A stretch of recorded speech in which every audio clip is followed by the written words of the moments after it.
अखिलांड कोटि ब्रह्मांड नायके पर ब्रह्मांड विद्या श्री महाप्रथिंगरा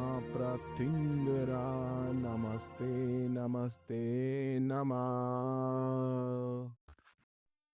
जय श्री अम्मा मित्रों, मैं पितिंगरा पुत्र सिद्धांत आज आप सब लोगों का अपने इस नए वीडियो में स्वागत करता हूं। आज हम श्री राजश्यामला मातंगेश्वरी नवरात्रि में जो तीसरा दिन है और इस तीसरे दिन में जिस देवी की पूजा की जाती है, हम उसके बारे में आज आपको जानकारी प्रदान करेंगे। तीसरे दिन में श्री नकुली श्यामला रूप की पूजा तृतीय दिवस पर होती है। श्री नकुली श्यामला देवी ने श्री ललिता भंडासुर के वध में सहभाग लिया था। आज श्री विद्या की गुरु कृपा से ये बहुत महत्वपूर्ण विषय आपके सामने रखते हुए मुझे बहुत आनंद हो रहा है। नकुली देवी का कुंडलिनी विषय में काफी विशेष स्थान है। नकुली वज दंताली साध जिह्वाहि दश दमशिनी भक्त वक्त्र जननी भावनी सरस्वती, ये मातेश्वरी का ध्यान है।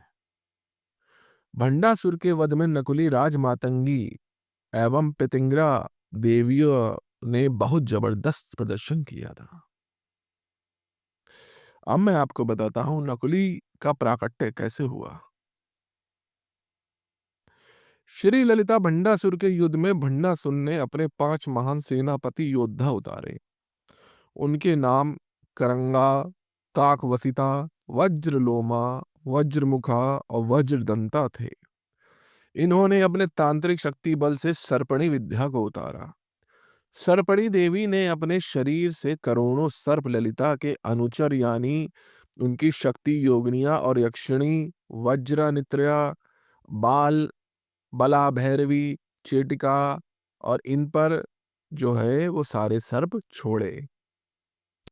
सर्पों में भी अनेकों प्रकार थे। आकार, जहर की मात्रा, ऊंचाई तथा अनेकों मुख धारण किए हुए भयानक सर्प थे। यह विद्या मायावी विद्याओं में से एक है, सर्पणी विद्या। श्री ललिता परमेश्वरी ने जब यह सब देखा तो अपने टालू से जिस शक्ति से आविर्भव किया वही श्री नकुली देवी हैं। नकुली ने युद्ध में आते ही अपने शक्ति से अक्षीण कुलास्त्र प्रकट किया। अक्षीण कुलास्त्र यानी यह मुंगुस प्राणी अर्थात नेवला। अनेकों सर्प की हत्या करने के लिए अनेकों नेवले प्रकट हुए और उनके दांत डायमंड के थे, मतलब हीरे के दांत थे उनके। जैसे हीरा तोड़ने के लिए बहुत कड़ा होता है, ऐसे ही नेवलों ने मायावी सर्पों को काबू में किया, सर्पों के गले को तोड़ डाला। देवी ललिता पर आक्रमण की अवज्ञा करने पर उन्हें शाप जो है दंड दिया। अब मैं आपको कुछ सर्पणी विद्या के बारे में बताऊंगा। सर्पणी विद्या यह कुंडलिनी है। लोग कुंडलिनी जागृत करते हैं और काफी लंबे समय के बाद वो खुद गलत क्रिया में फंस जाते हैं और बाद में उन्हें यह पता चलता है। कुंडलिनी को भी गलत क्रियाओं से चलाने वाले लोग कुंडलिनी की अवज्ञा करते हैं। जब बहुत सारे सर्प और ज्यादा प्रकट होने लगे तब नकुली ने क्रोध से गरुणास्त्र प्रकट किया और सीधे सर्पों की मूल शक्ति सर्पणी देवी पर प्रहार किया और एक क्षण में ही सर्पणी माया समाप्त हुई। ये जो गरुड़ विद्या की आवश्यकता कुंडलिनी जागरण में बताई जाती है।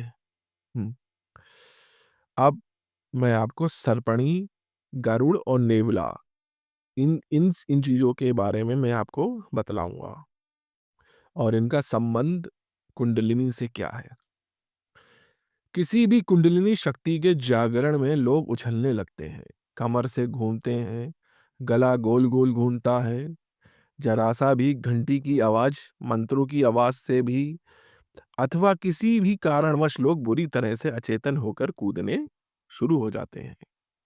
अनेकों शिविरों में ऐसा होता है, जिसे लोग कुंडलिनी जागरण समझ बैठते हैं, बल्कि ये कुंडलिनी की विपरीत दिशा कहते हैं इसको, अथवा कुंडलिनी इरिटेशन कहते हैं। मतलब जब कुंडलिनी इरिटेट हो जाती है, मतलब एक बार बार क्रिया को बार बार दोहराने से शारीरिक मानसिक तनाव जब का निर्माण हो जाता है, तब साधक उस शक्ति को काबू करने जाता है जिसे कभी उसने देखा ही नहीं, अथवा उसको उसकी उस शक्ति की ताकत का एहसास ही नहीं है।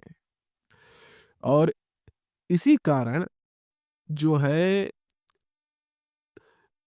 जो वो शक्ति इरिटेट हो जाती है, और साधक को फिर ये ऐसे अनुभव होने शुरू हो जाते हैं, और उसका भौतिक सांसारिक जीवन भी डिस्टर्ब हो जाता है।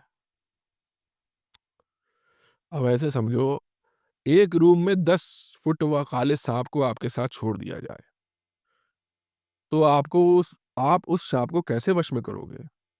वो आपके पीछे लगकर नचाएगा ही आपको, और आपके पसीने छूटेंगे।